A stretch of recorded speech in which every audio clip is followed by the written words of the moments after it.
Welcome to We Drink and We Farm Things. This is the Farm Comedy Podcast that is an adult happy hour for the farming community. We drink adult beverages, talk about the ups and downs of farming things, and give zero clucks about not having the perfect farm life. We keep it real with you and share the mistakes we've made and what we've learned so you can feel less alone in this farm thing. We drink So, things, hey we there, farm Sam. things. We Oh, drink hey and there, farm Beth. things. We're twinning! Our mugs match! We're so cute. So anybody that can't see us on YouTube, we're wearing, well, we're not wearing, that would be bad. We're using our Your Ass Is Enough, well, it's a donkey, mug that you can purchase at our merch shop. But we're going to do some spring cleaning. So I don't know how long this will stay or if it'll stay at all. So go check it out if you want to match us too. This was not on purpose. No, it wasn't. So, what did you put in your ass mug? My ass mug. That kind of goes with the mood today, I feel. My husband got me a Soda Stream for Christmas because I was drinking a lot of LaCroix, and because I was in very early pregnancy, I was very nauseous all the time. So I was like, I need to buy stock in LaCroix. And then he bought me a Soda Stream, which is awesome. And I put in the Soda Stream Homestyle lemonade mix because I've been craving lemonade lately. Ooh, I like it. Yeah. What are you drinking in your ass mug today? I just wanted to say really quick that was like the sweetest thing for your husband to do. Like he knew that you had been drinking a lot of soda and like, for your heartburn, and like that kind of soda is like perfect for taking care of it. That's why I drink so much ginger ale. It's because of my heartburn. Yeah. And so that is just like the sweetest thing on the planet. Like all the points. Yeah. On top of that, I'll brag a little more. He also got me a Keurig, like a really bougie one, because I can only drink 1 cup of coffee a day now. Yeah, and it's so beautiful that I literally cried. But again, that might have been the pregnancy hormones. Oh my gosh, I love it. My husband's out of town, so I get the whole pot to myself today. Oh, so are you drinking coffee today? Yeah, not to brag or anything. Very caffeinated because you have the whole pot to yourself. That's exactly right. Yes, it is. It is coffee with my fresh squeezed goat milk in it. But I can't remember if I mentioned this on the show before. Costa Rican coffee is my favorite, kind of bean to get. And my local place, Ancient Valley Mercantile, has a Costa Rican blend now. So I've been using theirs instead of purchasing from Costa Rica and having it shipped there. So it feels good. Support local, carbon footprint, all that fun stuff. Local. And I mean, they still get it shipped to them. So you're still supporting internationally as well. Yes. Win-win. Yeah. But it's not like being delivered like directly to my house. Cause let's face it, I don't need packages showing up that often. Yes. Cardboard boxes for days. Yeah. Our drink peep this episode is our friend Ashley Kiernan. She has some mini donkeys too. So cheers, Ashley. Yes, cheers. So in today's dive bar, we're going to do something that's maybe a little different than our typical dive bar. We're going to talk about how to set up your farm website, or really, you can do this for any kind of website. So if you're maybe just doing more like social media things and want a place for people to buy merch from you or something else that's not necessarily farm related, this applies to that too. Yeah, it totally does. We're going to talk about like organizing your website and what sorts of stuff you want to have on it, depending on what kind of selling you're doing. And we'll do a walkthrough of my new website for selling goats for those of you who sell livestock. And then we'll walk through a Drunken Farm website really quick, just for merch and podcast kind of stuff. So you can kind of get a sneak peek in our thoughts on how we set those things up and why we did some of the things we did, which I think will be really insightful if you're hoping to have a legitimate like online presence, which is exactly one of the reasons why you want to set up a website. You want to be legit. You want to make sure that your ideal customer can find you easily. And you need to be able to share the information that your customer wants and needs from you in order to make that decision to purchase or do business or connect with you in whatever it is that your website purpose is. Yeah, I would say it's a step up from just posting on Facebook. Mm-hmm. And there's nothing wrong with just posting on Facebook if that's There's working not. for you. Mm-hmm. But I do know that when I'm looking for things online, really, no matter what it is, if they don't have a website, even if it's like a chiropractor and he doesn't have a website, like, or Mm-hmm. she doesn't have a website, I automatically get creeper vibes, whether that's legitimate or not. It's probably not. Like it does make a difference. So some of it's in how you want to be perceived by potential buyers as well. Yeah, I was going to say that's exactly it. It's what like who is your ideal customer? Would they be looking for that kind of legitimacy? Yeah. And that kind of thing. Because that's not always going to be the case. You don't necessarily always need to put that much work in. But for sure, if you're looking to show that you're like very serious about building a business in what it is that you're doing, a website really just like ups that like tenfold. Right. And you're likely not to get, we'll call it, in trouble if you have a website and you're selling animals, whereas it does go against Facebook's policy to sell animals on their platform. And because Facebook also owns Instagram, it's kind of a no-no there too. You can do it in certain ways, very subtly. Not that I'm recommending that. But this is another added layer of protection for your brand and your social media platforms. If you have a large following, you really can't afford to get shut down necessarily. Mm-hmm. Oh yeah, for sure.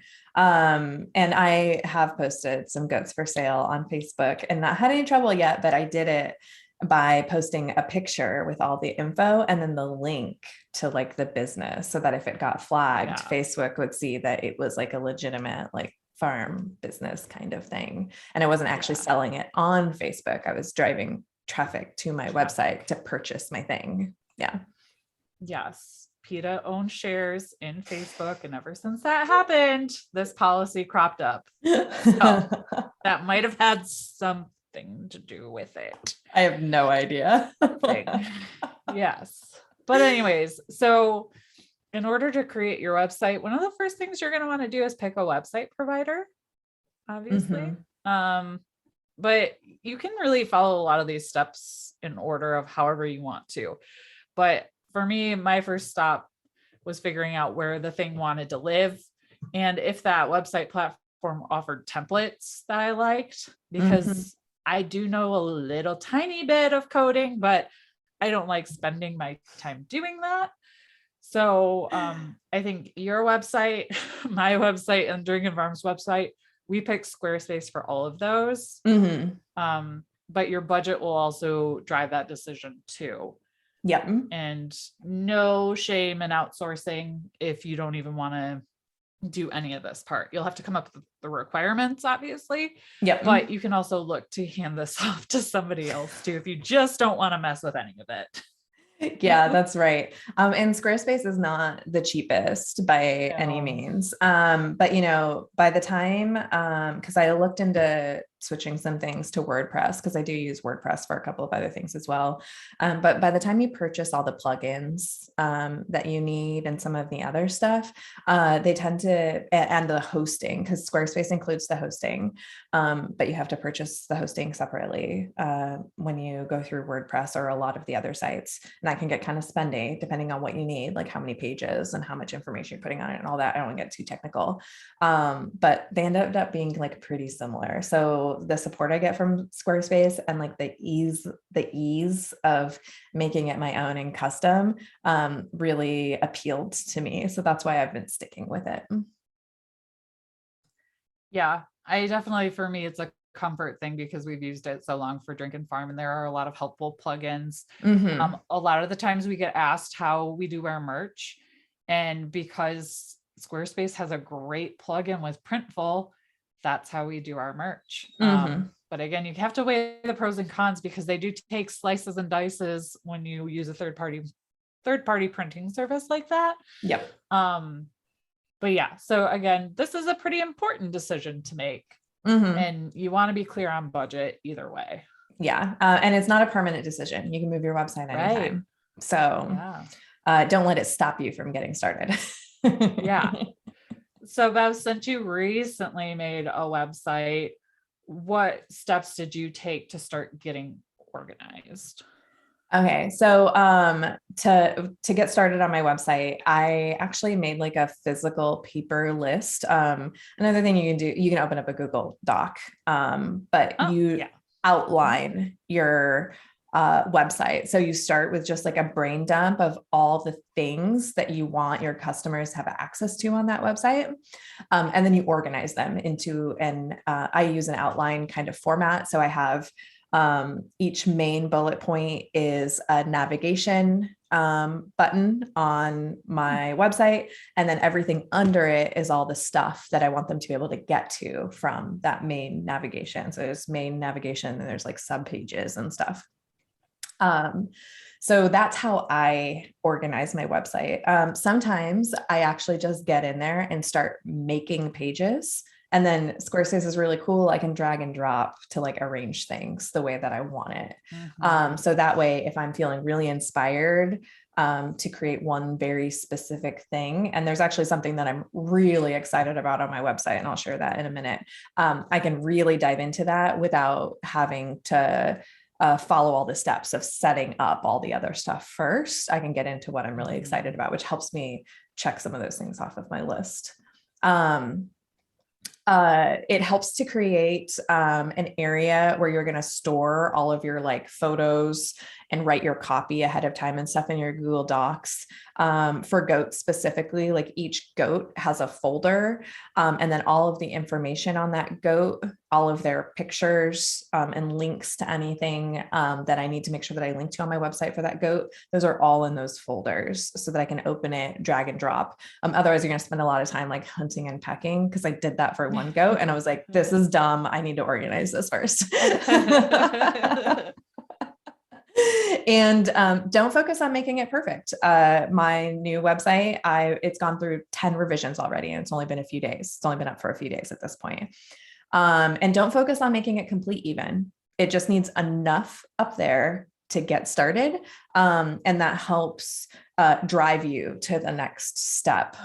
Because a lot of people, when you're talking about building a website, you can get stuck in the perfecting it before you launch it. The minute I had a homepage, I launched it. And then I just added all the stuff. You didn't do that? I'm like the opposite. No, I had it, I would say 80% complete. Okay. Before I launched it. And that just might be a personal preference thing, because like literally nobody had the link.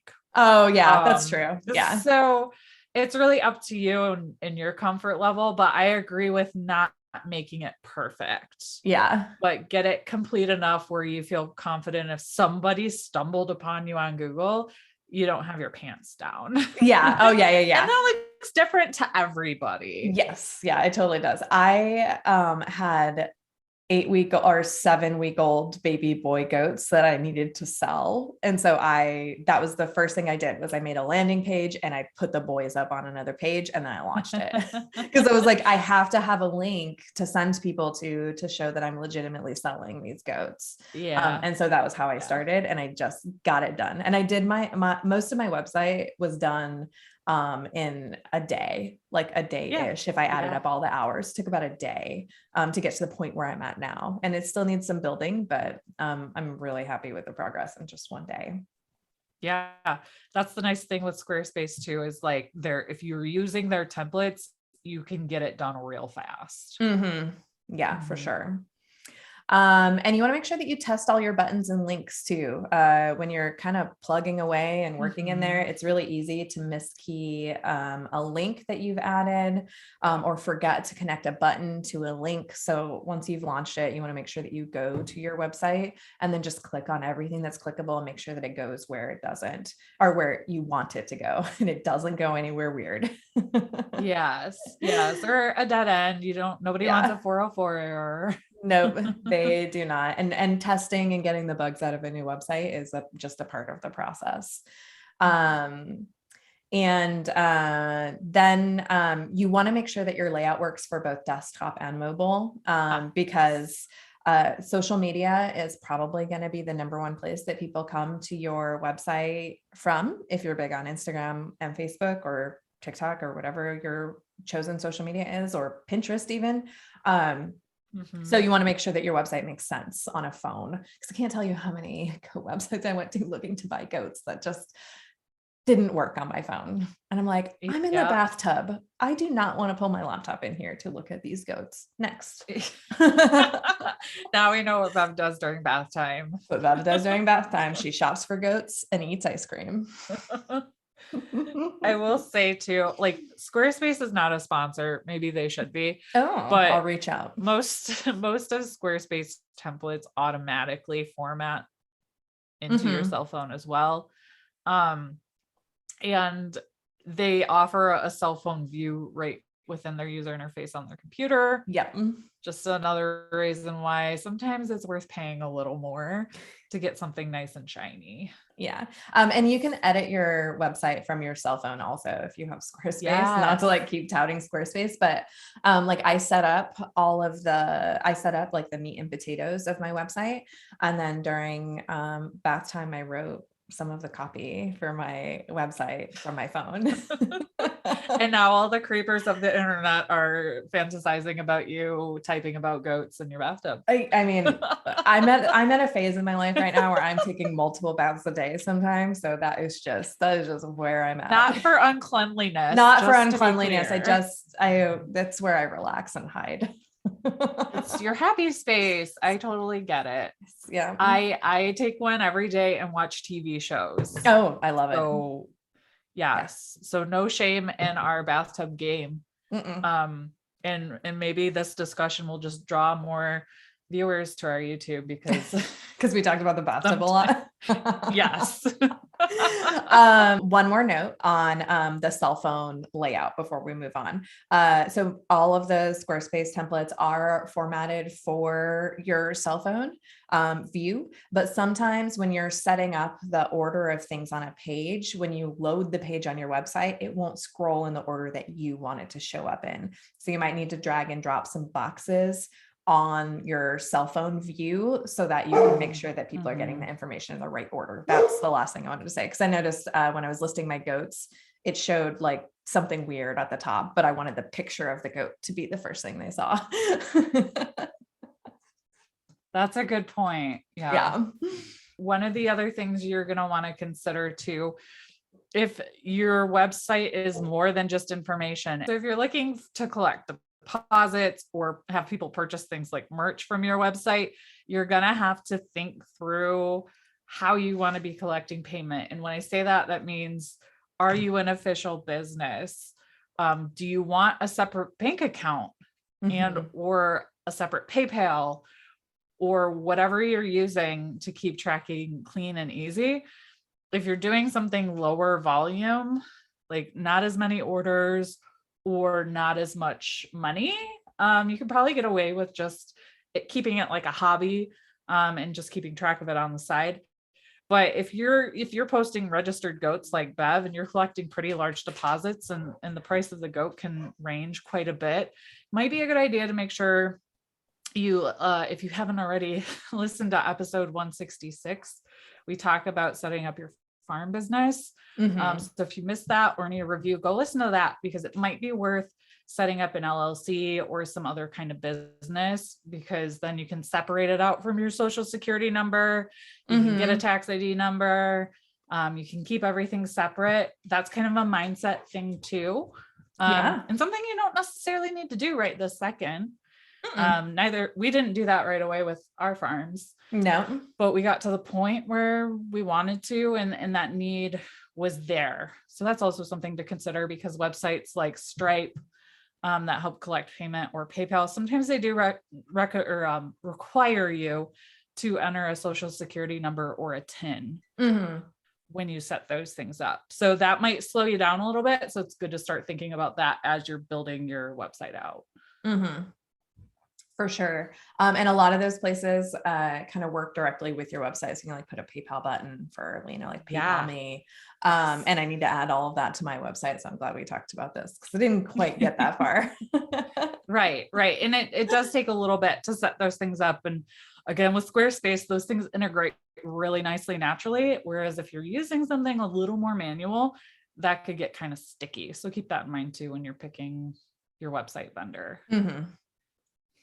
Yep. All right. So let's do a walkthrough of your new website. All I right. think I saw it in its beta stage, we'll call it, in the beginning stage. So I'm excited to see what you added over All this right. weekend and stuff. Let me get us loaded up. Yeah, you're gonna want to be watching this on YouTube. Obviously, if you're driving or something and listening, don't pull up YouTube right now. Mm-hmm. But if you're interested in this and kind of getting inside of Bev's brain and how she did all this, go to YouTube because she's going to share her screen as she's talking through some of this. Yep. Yeah. And I think that you'll still get some really good information, especially if goats or like selling things from your farm that you grow or whatever is on your list of farm goals. So, oops, I hit the wrong button. All right. Share screen. All right. Here is my website. Ooh, cute logo. Yeah, I designed it myself. Ooh, fancy. See, there's a cost savings right there. Mm-hmm. Good old Canva. So this has grown quite a bit actually since its initial launch day on Friday, last Friday when I put it together. So what I did when I was putting this website together was I was thinking of like what the most important information I needed them to know. Like the very first thing that I needed them to know is that I had butt goats for sale because those are the more expensive ones. And I have weather goats. Everyone needs to go because they cost money in feed. And the sooner I get them out there, the sooner they can go. Yes. I also added stud services to my farm so my farm Ooh. can make some extra money. And I posted my clean herd test results. So they are visible and public. I blocked out my address. I chose not to share my address on my website. And that was just a personal choice. A lot of farms around here do just share their address. I decided not to. But anyone that wants to come here to purchase a goat, I'll send them my address happily. Right. And I also wrote a terms and conditions for purchasing a goat or using said services, which is available here, but also available on each page where there's something for sale, and a contact form so they can reach out if they're interested in something. And then I also linked to my other things that I do, like the Joy Farmer podcast, the Drink and Farm podcast, and Positively Farming Media. So that way, if somebody wants to get to know me more, they can do that really easily by clicking one of those links. They're like, who's this person I'm purchasing from? After this episode, they might not want to buy because we talked about nudity and bathtubs. Right. That's exactly or maybe right. that's a selling point. I don't know. Who knows? One of the most important things that I recommend you put on your website if you're selling a physical product that people need to be present for to get, I put it on the very top of the page where I'm located at. So Ross Roos Farm currently offers Nigerian dwarf goats for sale and stud services in Ross County, Ohio. It doesn't get any simpler than that. Someone can see at a glance if they stumbled on the right website. And then I gave them information really quick on how to connect with me, ask questions or anything like that. And then I highlighted my 3 most important things that I'm selling right now: butt kids, weather kids, stud services. Eventually this will actually just be goats. And like, I haven't decided if I'll do microgreens and then eggs, or if I'll just do like food from the farm type of thing, or maybe I'll do vegetables and then eggs. I don't know. I haven't decided. But eventually there will be the whole website's going to get a whole nother redesign to add in purchasing microgreens for pickup and eggs for pickup. The weekend really kicked me in the pants that I needed to get serious about figuring out how to have this make money. And then I have a spot for meeting the herd. I include myself and my family as part of that herd. But it's coming soon. I don't have time to write it all, but it's in the back end, working on it, getting started. It's so cute. And those professional photos are just really paying off. Oh gosh. Oh my gosh. Yeah, they really are. I need to do new ones. But I'm just really excited about them. So here, I'm actually only I'll just click through the most important parts, which are the stud services and the clean herd test results and the terms and conditions, just so you can see how I formatted that. Because the way that I set up these 3 pages, the available butt goats, the weather goats, and the stud services, is pretty identical. But the stud services I'm really excited about because of what I built to put on it to get all of the information out there, like really easily, so someone can evaluate really quickly if they wanted to use our farm for stud services. So at the very top, I tell them who my bucks are, what it costs to use stud services, and that there's a stud service and boarding policy below, so they know that I will do boarding or driveway breeding for stud services. I gave a synopsis on each buck. I put their ADGA number so their genetics can be looked up, and they can check out any of their test results or anything like that. Because they're both getting linear appraised this summer, so there's going to be information online about these goats. And then a picture of them, and their basic stuff, like, their date of birth, whether they're just bedded or polled, what their coloring is, what their eye color is, because those are the things that are most important to people when they're breeding goats, besides the genetic stuff. And then a picture of them. And I need to update my pictures, but I just used what I had. Yeah. Like, this doesn't exactly show how handsome Twig is, but it works. He looks pretty fluffy and fabulous to me. Yeah, he is. I need to take a new picture though of him shaved and in the correct stance so that people can see that they want to breed their does with them. But this is what I'm really excited about. So I created their lineage in Canva so that they can see at a glance if this buck is worthy of breeding with their does. And I put all of their accolades that each one currently has. And I'll keep that up to date in case someone gets something. Like, it's totally possible that his dam will end up with a milk star. Like, that wouldn't surprise me. Because these are all bucks from farms that do that kind of thing. So that kind of stuff has to be updated. And then I also put pictures of his dam and his sire's dam's udders, because those are what people are super into udders. And then a button to inquire about using his stud services. And then I've started Huck's page too, but Huck's is a little it's not quite as finished. Actually, no, I did finish it. And then I put my stud service and boarding policy. And so with this episode, we're going to put a link to where you can get a template for terms and conditions for goats specifically. It's for goats specifically, but you can use these as a jumping off platform for writing your own terms and conditions for whatever it is that you're selling. So we'll have a link to that. It'll get emailed to you, and then you are welcome to update them for your farm specifically and use them on your website. So it'll give you a great place to start from.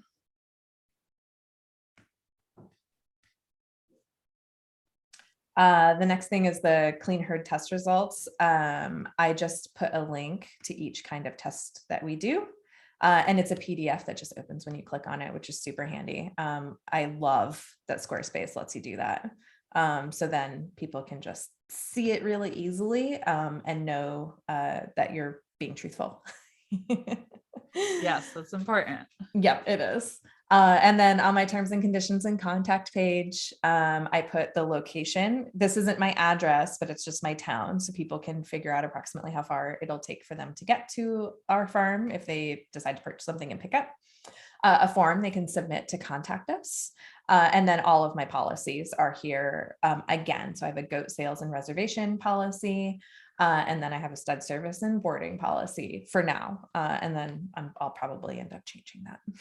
I'm sure it'll expand. Yeah, for sure. All right, let's take a look at Drinking Farms website really quick.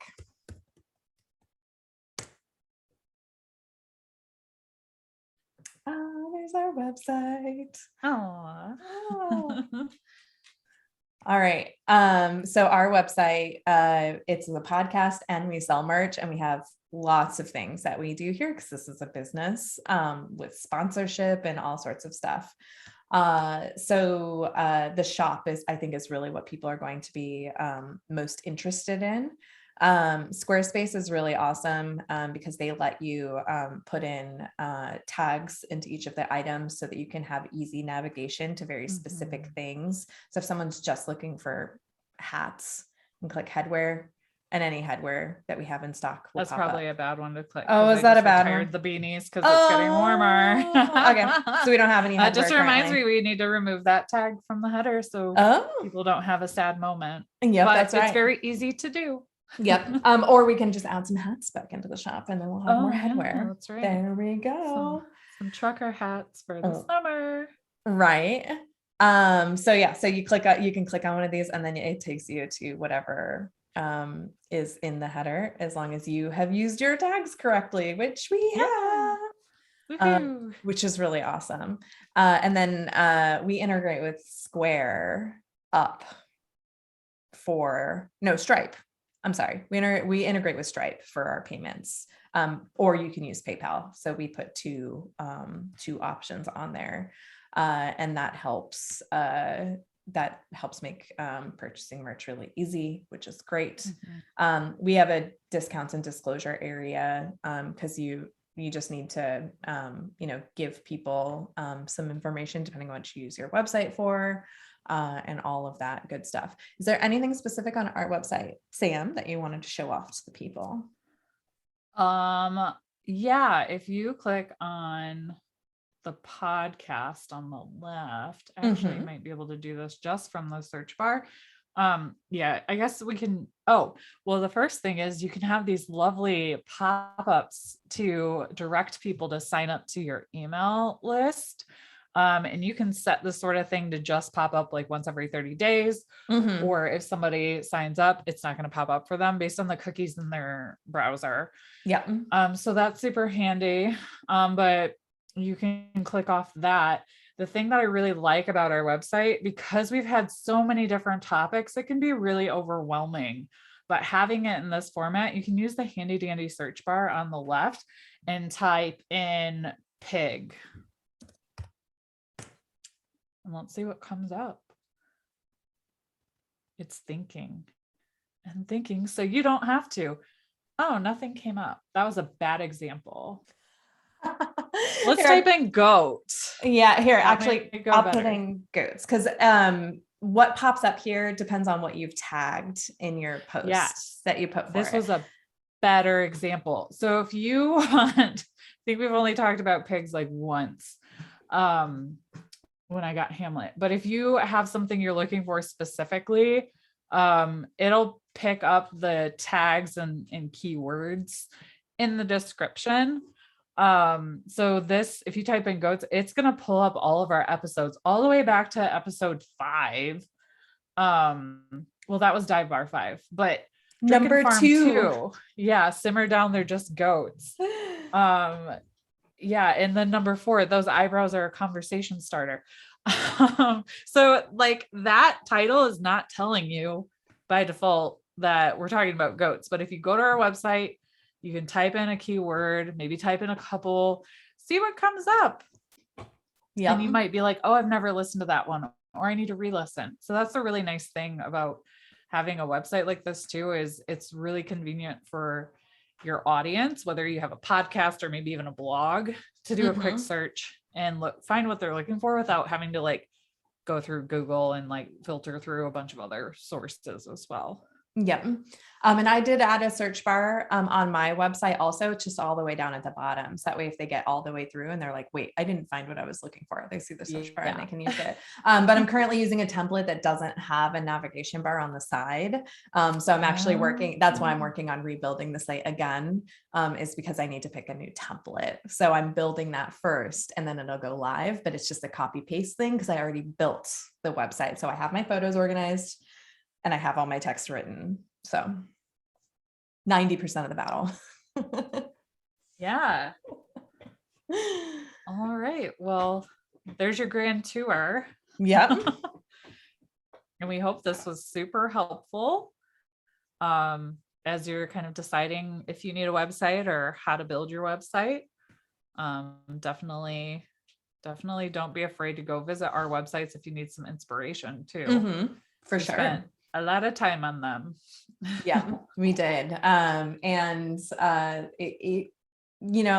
think if I could just give one piece of advice for website building as well is when you're all done putting it together, think about your customers' experience navigating that website.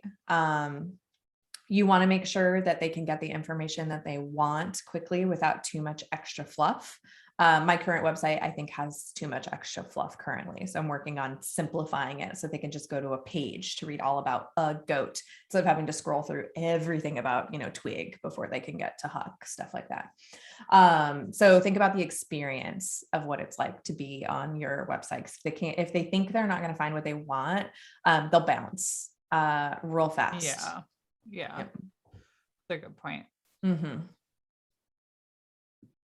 All right. So before we wrap up today, just a few quick reminders. Make sure you hit the subscribe button and download this episode when you're listening, or any episode when you're listening, because this helps more people like you find our podcast. Yep, it sure does. And make sure you take a look at the show notes. You'll find links to anything that we discussed here, links to our social media, our merch shop, and some other fun things. Our website's handy, and you can get to the show notes for this episode if you go to drinkandfarm.com/DB15. That's going to be the dive bar. That's how we have a format for our pretty links for our website. We didn't dive into that, but that's all right. It's for another episode. Yes. All right. So until next time, drink, farm, and give $0. Bye now. We drink things, we farm things, we drink and farm things.